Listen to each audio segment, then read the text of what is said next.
Welcome back again. In this lesson, I'm going to show you the zooming feature of a scroll view. And the only thing you really need to be careful about is that when you zoom within a scroll view, it is not the scroll view which is being zoomed, rather it's its content that is being zoomed. So let's see how that actually plays out. I'm going to go to Xcode, start a new application called a scroll view zoom.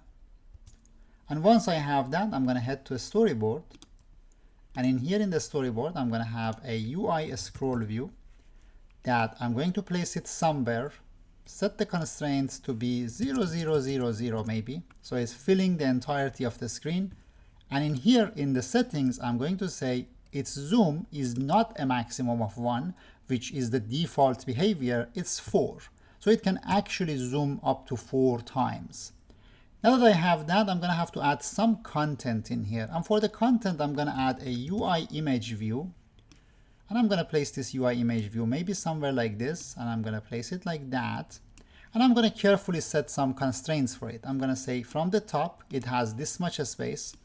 It has a leading space. It has a trailing space. It always has the same width as my scroll view. And it has an aspect ratio that says this. Aspect ratio of it is going to be 1 to 1. Let me zoom into here. 1 to 1, and it sets its height to be always equivalent to its width. So the width is controlled by the size of the scroll view and the height is controlled by the width. So we have that. And I'm going to add an image to my project. This is the one I provided you, even though you can use any image for it. And this image is a little bit higher quality because I wanted to be able to essentially zoom into it, but you could use any image.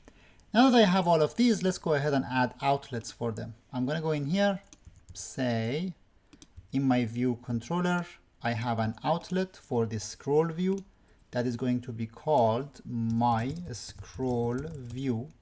And then I also have another one that is the image view. So it's going to be called my image view. Now you're wondering, why do I need the content of the scroll view, namely this image view, to have its own outlet? You will see that real soon, because we need this to be able to say which view we want to zoom into it. Now the last thing I have to do in my storyboard, or I could do it in the programming side as well, is setting the delegate for our scroll view. So I'm going to say my scroll view, its delegate is the view controller. You can do it either here or in programming. I'm going to show you actually both ways so we see them both. So if you were to do it here, you would simply say in my view.load, my scroll view, the delegate is self. But we have done this in the storyboard, so we don't need to do it in here. What I do need to do in here is conforming to that protocol. That protocol is UI scroll view delegate. Now I need to add 2 methods in here. One of them is mandatory. The other one, we can just, have it as an optional thing. So the first one is this. I'm going to say view for zooming. So it's essentially saying, so if you are trying to zoom on the scroll view, which view you want to zoom on? And I'm going to say return my image view. If I am zooming, please zoom on this one. So let's go ahead and run this application and see what do we get up until this point. I'm going to run the app, and once I see it on simulator, I'm going to try to hold the Alt button on a keyboard because I don't have an actual device, and see what we can do when we are zooming. So Alt, and I'm actually zooming into this screen. And I zoom further, and I zoom further, and it doesn't go more than 4 levels, and that's simply because of what we have chosen.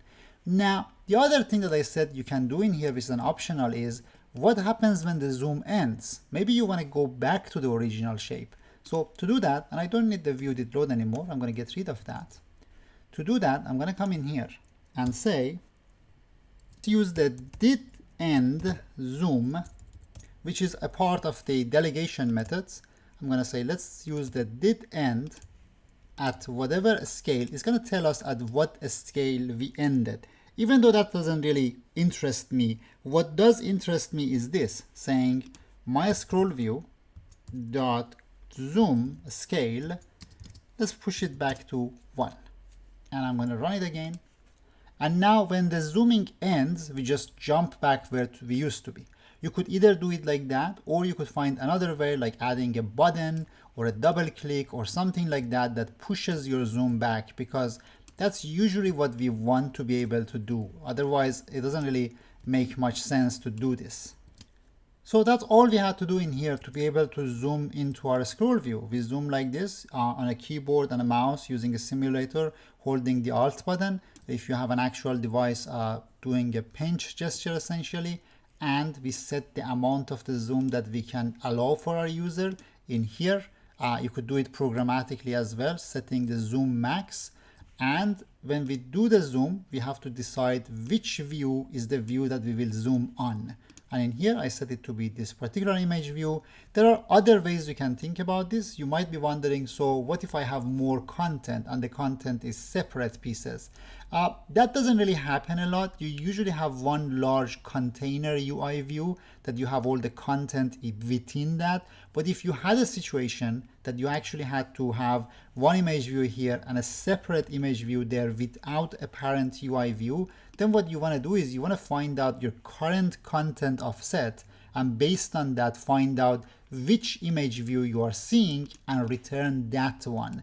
Like I said, that doesn't really happen all that often. I have only ever had to deal with a situation like that only once, but in the next few lessons when we talk about page controllers and the content offset, you will learn how to do that, and if it comes to it, you can actually find out which object you're currently looking at, or which object is in the center of your scroll view at least.